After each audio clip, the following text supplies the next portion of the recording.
27 20 24 27 87. On vous attend sur les ondes de Radio Côte d'Ivoire et on part à Nibi-les-Crous avec Madame Loba. Allô, bonjour. Oui, bonjour monsieur. Bienvenue sur Radio Côte d'Ivoire. Merci beaucoup. Alors vous voulez nous faire une confidence ce matin et nous dire que quelque chose n'est pas normal. Oui, ce qui n'est pas normal pour moi, Oui. c'est le temps d'émission c'est le temps d'antenne de l'émission Confidence qui a été très réduit. Confidence, vous dites. L'émission Confidence commençait à 20h pour finir vers les 21h là-bas. Oui. On avait le temps d'appeler, on avait le temps de s'exprimer, on avait le temps vraiment d'apprendre. Et de vous confier. Mais le temps, voilà, de nous confier, mais le temps était très réduit. De 20h à 20h40. Et puis, on n'a pas le temps d'appeler. Mais tu appelles, ça sonne, on ne décroche pas. Et puis, tu rappelles, on dit non, la ligne est occupée. Et on n'a plus assez de temps même pour intervenir. D'accord. Vraiment, ça ne me plaît pas, quoi. D'accord. Vraiment, le temps, l'émission Confidence est très importante. Ça nous apprend beaucoup de choses, ça nous console, ça nous encourage.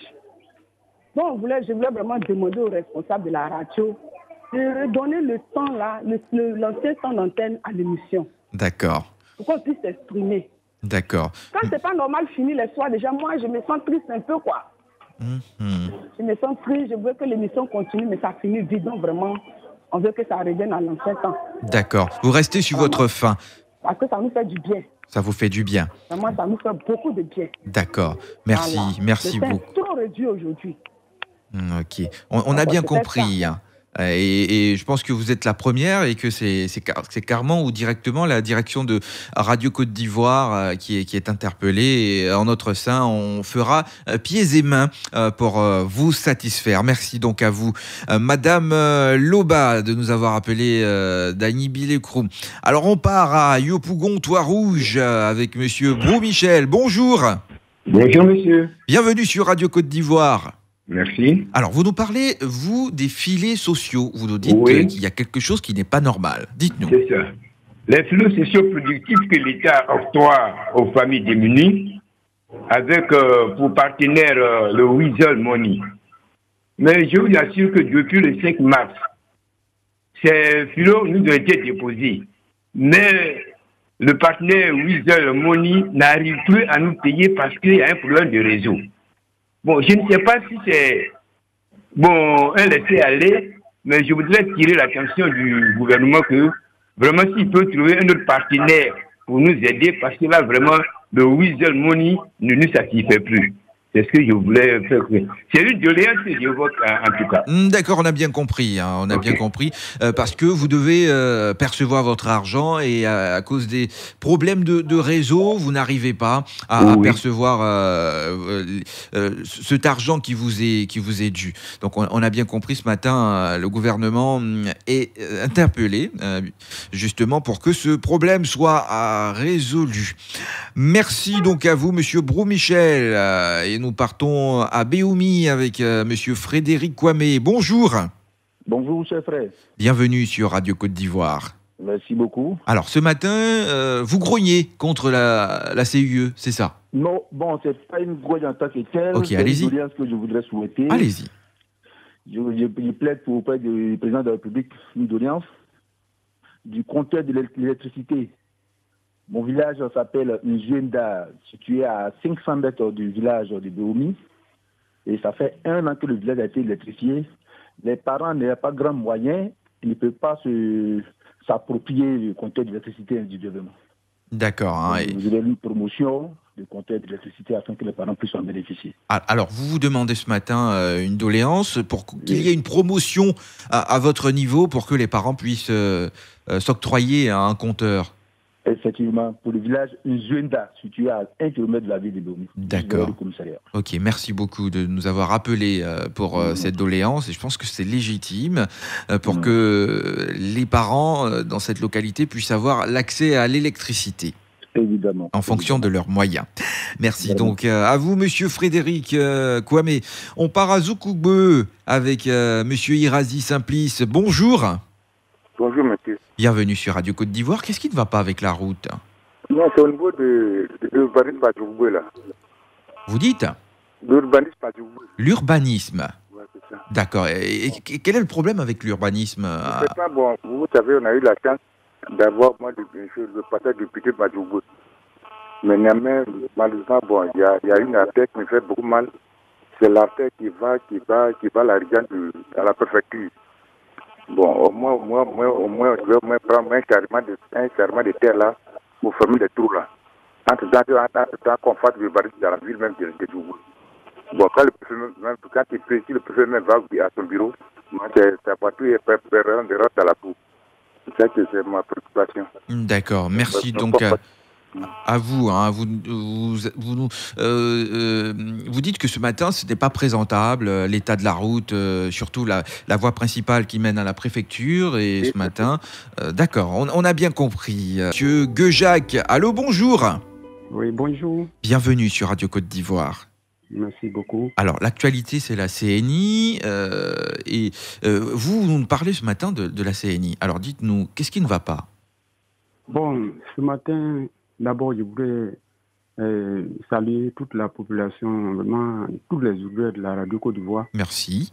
Et ce qui n'est pas normal ce matin, c'est que, normalement, dans un pays, on ne devait pas donner le délai pour dire que, bon, il y a un délai, qu'on doit arrêter de faire les quarantaines. Ça y est, après le délai là, on ne doit plus faire quarantaine dans le pays. Ça, c'est pas normal. Voilà. Parce que la quarantaine, c'est personnel. Je donne un exemple. Quelqu'un qui n'a pas sa quarantaine, est-ce qu'il peut aller faire un retrait à la banque? Il ne peut pas prendre la quarantaine de quelqu'un pour aller retirer son argent. La deuxième chose, quand une personne n'a pas une quarantaine et qu'il est en voyage, et que les autorités l'ont arrêté, mais ce problème, ça n'engage qu'à lui. C'est lui qui sera pénalisé.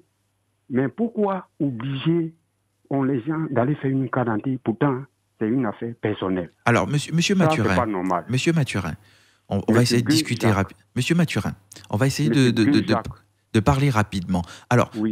Les anciennes cartes d'identité ne seront plus valables.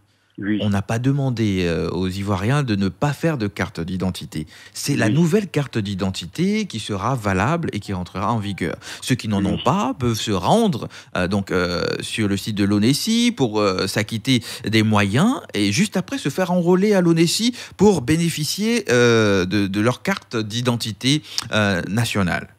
Donc, l'opération est en cours, mais les cartes de 2009 ne seront plus valables. Voilà. Là, nous sommes pleinement d'accord. Mais si la date du 31... Oui, 31 mars, donc aujourd'hui, oui. Oui, si aujourd'hui passe, est-ce que les gens peuvent continuer d'aller, comment on appelle, déposer leurs papiers pour faire leur nouveau quarantaine? Mais bien sûr. C'est la question là. Mais bien sûr, c'est l'ancienne carte d'identité qui n'est plus en cours. La nouvelle, vous pouvez toujours, même à partir d'aujourd'hui, demain et tous les jours, vous pouvez toujours vous faire confectionner votre nouvelle carte d'identité. Voilà. Maintenant, la deuxième chose qui n'est pas normale, c'est que depuis, nous avons déposé nos pièces pour faire la carte d'identité, la CNI, la nouvelle CNI. Oui, la nouvelle, oui. Depuis le mois de octobre, on m'a donné le dernier délai d'aller prendre le rendez-vous. C'était le 10 décembre. Je suis allé là-bas la semaine passée, lundi passé, ma carte là n'est pas encore disponible. Pourtant, le dernier délai de retrait là, c'était le 10 décembre. Est-ce que ça, c'est normal aussi? Et c'est clair que c'est pas normal, monsieur Mathurin. Il a dit hier, le ministre... Monsieur Gueujac. Oui, monsieur Gueujac, excusez-nous. Voilà. Il a dit hier, le porte-parole du gouvernement, que la confection des cartes sont en cours. Oui, c'est vrai qu'il y a eu quelques problèmes du fait que certains n'ont pas bénéficié dans les délais de leur carte d'identité, la disponibilité, mais elles sont en cours. Et je pense que dans les jours à venir, ou dans, je pense, maximum un mois, vous aurez votre carte d'identité. Parce que c'est vrai, on sait tous qu'il y a eu quelques soucis au niveau de la confection des cartes d'identité, mais tout cela entre dans l'ordre parce que le gouvernement en a fait une affaire, je vais dire, prioritaire. Vous avez pleinement raison. Oui. Maintenant, ce que je voudrais souligner un peu pour finir. Oui, allez-y. C'est que rapidement, dernier. Passé à la radio, il nous a dit que il y avait des problèmes dans le temps. Ils avaient donné au moins 1 mois pour faire les retraits des pièces qui ont été déposées. Mais comme il y avait un problème, maintenant, il réduit à 2 semaines. Mais il faut dire que pour nous, là, ça fait ça a dépassé les 2 semaines, même un évidemment. Jusqu'à ce jour. Voilà. Donc, effectivement, oui. Et pour certaines personnes, ils n'ont pas encore reçu leur carte d'identité, j'en connais, mais patientez. Je sais que tout ça rentrera dans l'ordre pour que vous puissiez, bien sûr, bénéficier de votre carte d'identité. Merci donc à vous pour votre préoccupation, Monsieur Guejac. Je sens qu'il est préoccupé. Mais suivez les informations, n'oubliez pas, les différents journaux de Radio Côte d'Ivoire et même à la télévision de RTI1. Hier, le porte-parole du gouvernement y était pour exprimer, exposer les décisions prises par le gouvernement. Et c'est le tout dernier qu'on prendra. On part à Krokroum, c'est à Grand Laou avec Monsieur Eboulé Mathurin. Allô, bonjour. Oui, allô, bonjour. Bienvenue sur Radio Côte d'Ivoire. Oui. C'était juste pour demander une doléance à le ministre Tiagba Laurent. De l'hydraulique, allez-y. Oui, pour nous aider, pour venir dans mon village, pour nous aider à avoir un château d'eau. Vous savez, là, c'est un peu compliqué pour nos mamans parce que elles se réveillent très vite à 4h du matin pour chercher l'eau, tout ça, vous voyez. Donc, comme nous, on a confiance à le gouvernement du président Ouattara, donc on demande pardon à le président Ouattara de nous aider pour nous donner de l'eau. Donc, c'est pourquoi ce matin, j'appelle pour qu'il puisse vraiment nous venir en aide. Merci. Voilà, parce que le président est en train de faire beaucoup pour nous. Et en plus, encore, comme il a commencé à aider les villages qui sont sur la côtière là, de San Pedro à Abidjan, qu'il continue, qu'il n'arrête même pas parce qu'il est en train de faire beaucoup pour nous. Donc nous avons besoin d'eau à Krokroum.